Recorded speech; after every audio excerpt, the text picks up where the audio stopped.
మందిరము, ఆ మందిరమెంతో సుందరము.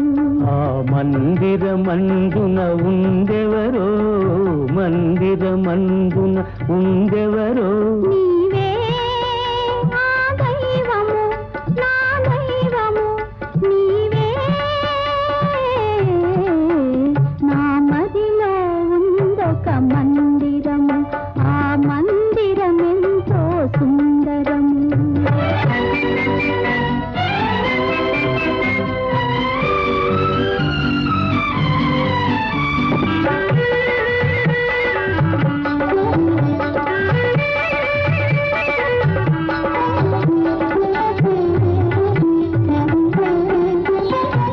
రాతనగరిలో నివసించి రవ్వల మేడల విహరించి